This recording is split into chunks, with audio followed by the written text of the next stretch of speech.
We're going to talk about wonky patchwork today. Patchwork. Yeah. Remember, we had sent around this picture from Janet's quilting group about their raffle quilt for this year. It's selling quite well. Good. Yeah, I appreciate it. This is wonky patchwork. So the word wonky is used for it's not straight. And the inspiration of this is a typical quilting configuration called square in a square. So you put a square inside of a square, and usually you balance it and it looks very regular. And you can put another square inside of that, and that's all very nice. So you can see this is the basic concept, only they did it wonky, which means not straight. Okay. So how did we accomplish that? And this is a pattern. I had been thinking of something along this line for us anyway. And so I took this inspiration, and it was also inspired by the fact that Rusty Browder brought us some beautiful pieces of batik. Oh. So the reds and the oranges here are from Rusty. And so I brought together that with some of the pieces from my stash and said, I wonder if we could make our own quilt out of something like this. And batiks are kind of fun because they're already sort of blurry and mixing the colors. So they do well in this kind of configuration. So instead of having classic fabrics, using batiks, I thought might be really nice. Okay, so that's the concept, and I was thinking that maybe we could all do something like this together. If each one of us did a little bit of effort, we could make a beautiful quilt without too much trouble. So that's the idea, trying to inspire you to do some of the squares here. And the way you do it is you take 3 12-inch squares, and I have the fabric and I can provide the fabric for you. So I took 3 pieces and you put them right side up. I took a picture this way just to show you that they're all right side up. And you stack them nicely together. And then we're going to start chopping it up. So when you take a slice off of this, you want to do a minimum of 1 inch, because don't forget, we're going to lose a ½ inch in seam allowances here, right? So we want to take a minimum of 1 inch and up to no more than 3 inches when you're doing one of these slices. So we're going to take the 2 side slices off first, and I lay them up like this, and I'm cutting 3 at a time. Okay, 3 different colors all at the same time. And I've separated out that one piece and now a second piece. And notice they're not straight up and down, they're just a little bit wonky, but each of these lines needs to be straight because you're going to be sewing a nice straight seam there. Okay.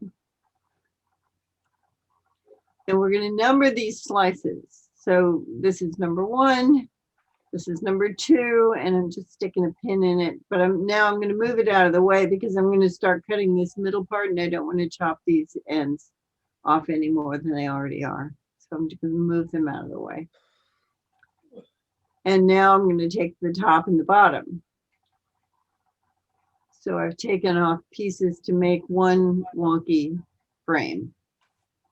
Okay. And I started putting them together in another space so I can see what I've done. 1, 2, 3, 4, like that. All right. And I'll continue doing that to take another frame off of it, taking off the sides first and then the top and the bottom. So we wind up with a puzzle that looks more or less like this. And they all were stacked exactly the same. But now I've started exchanging the colors. So what I'm going to do is take one of the colors and bring it to the front for this frame, and the second color and bring it to the front for the outer frame. So 1, 2, 3. I've got all these things are marked 4, 5, 6, 7, 8. So they're numbered in sequence. And the reason that we want to do that is, as Ricky Tim always says, your first cut is the last one you're going to sew. So this is going to be the last one that we're going to sew on. We're going to start in reverse order. Start with this guy and attach this one, number 8. So first we're going to attach number 8. Next we're going to attach number 7. And so forth. We're going to move backwards like that. So I've restacked them to mix the colors. And now I start. Oh, good. Well, so now I start putting it together. So these are number 8 and number 7. I've turned the pieces over, just flipped it from here to here, flipped it from here to here, and I'm mixing them together so that I'm going to make these 2 seams. You can see I've already sewn these 2 seams here. Now I'm going to turn them out and press it. But as we reassemble this puzzle, we need to make sure that we keep everything in the exact same positions. Otherwise, it's not going to fit together correctly. Okay, so I always bring it right back to this picture and flip each one of these pieces in order to make sure that I don't accidentally turn them upside down. One of the other challenges about batiks is that they look pretty much the same on both sides. So it's very easy to turn one of these pieces over. And that's another argument for sit it right down here amongst the other pieces. Make sure you've got the orientation correctly. And you can see that this square points down to the left. So just like with when you're assembling a regular puzzle, you have to look at the shape of the piece. And the shape of this piece is it points down to the left. And that's going to be one of my markers for do I have it oriented correctly on the page. So I put those 2 pieces together. I think I flipped 2. Yeah, so now I've pressed it out. And so I've got 9 plus 8 plus 7 in one piece. Now I'm going to turn 6 and 5 on top of it and sew those. So now we've got a wonky frame. Okay. Now we're going to start doing the same thing and again in reverse order. So we've got 1 through 6. We're going to do 7 and 8. And now that I've got this second frame on it, I'm going to start. I'll do the same for the second block. And the challenge comes in when you're doing the third block, because now you don't have the orientation of the other pieces under you. So I keep this other piece, a finished piece, next to it, so I can use this to help me orient in the right direction. Okay, so I've attached my first 2 pieces. And now the next 2 pieces. And again, check the orientation. How am I doing? You're so organized, even when you are being unorganized. Does everything look okay? Totally. Well, it's not okay. Oops. See, those 2 center squares are not, those pieces are not the same shape, right? They're at an angle. It point down to the left. This does not point down to the left, it's pointing up to the right. Opposite ends. So you have to watch the shape of your puzzle piece. So I did this slide on purpose to show you that it matters. So now I've reoriented the piece.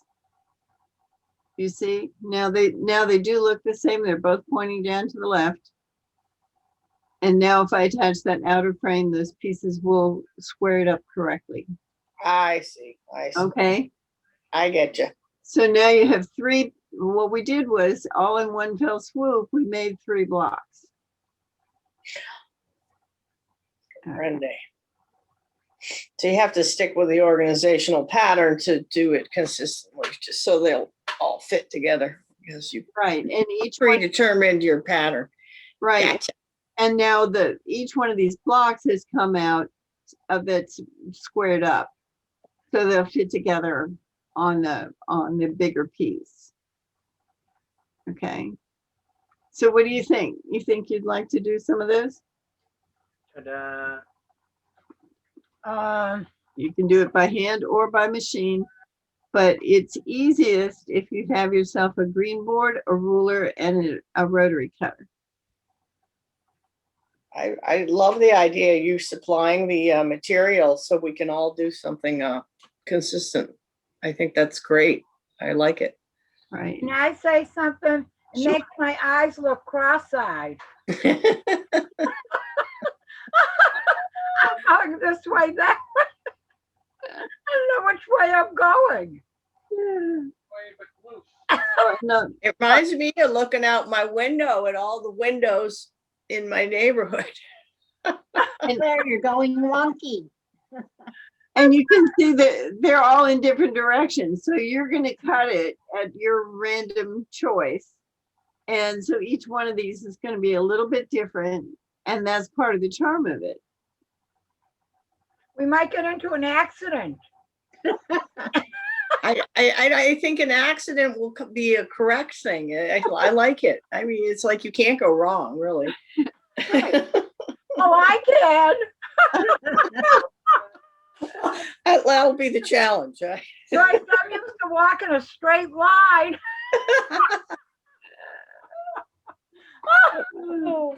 Oh, tell me about it every day. So in order to make a comfort size quilt, we would need to have 24 of these. That means 8 people need to make 3, or one person could make more than that, obviously, but it depends how energetic you get about it. Or you could make 3 and then decide if you want to do more. Yeah. So a comfort size quilt would be 24, and it seems to me that that's a very comfortable place for us to start. I could commit to a minimum of 3 and a maximum of 6. Sure, no problem. So yeah, I think the main thing is just keep going back to your puzzle, because it's very easy to get yourself out of sync if you don't. And let me point out one other thing. You notice when I put these red ones on that the red is hanging over. I see it. So why is it that when we cut these all out of one piece of cloth, and yet when I put it back together, this is hanging over? It's about a ½ inch too long. Oh, you can Why would that be? Because when you sewed when you sewed from number 8 down to number 1, you've lost the seams when you were sewing 8 to 7 to 6 to 5 to 4.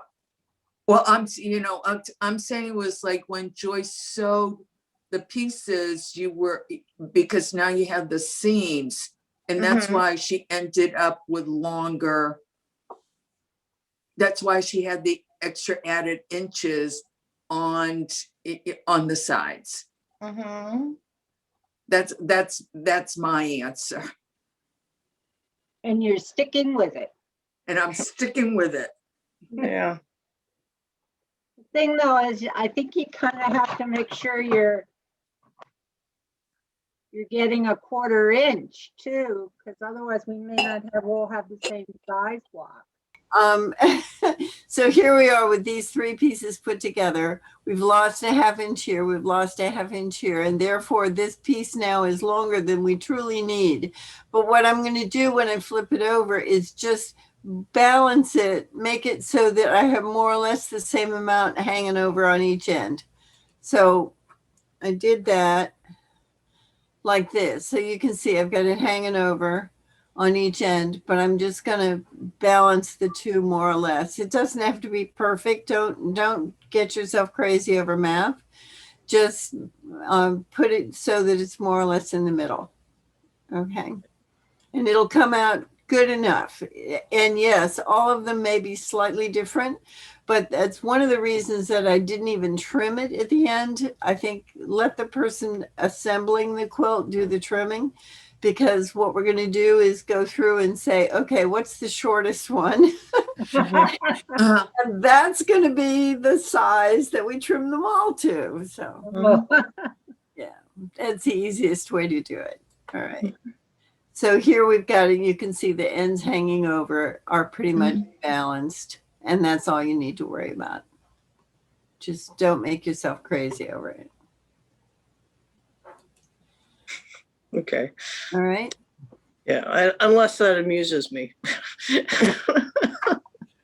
Yes, you could figure it out mathematically, but Yeah, really I doesn't probably matter. will just for the heck of it. It really just doesn't matter. Okay, you can see now on this outer one, I've got an inch hanging over on each side, and that's cool. That's fine. So the Yeah. finish blocks come out to about 10 inches a piece. 10 inches. Okay. All right. Which, yeah, that does give you plenty of extra. All right. Right. Because 9 inches is standard. Okay. And assembling this last one is the one that's trickiest. So you just need to make sure they're all properly oriented. Just like doing a regular jigsaw puzzle. Okay.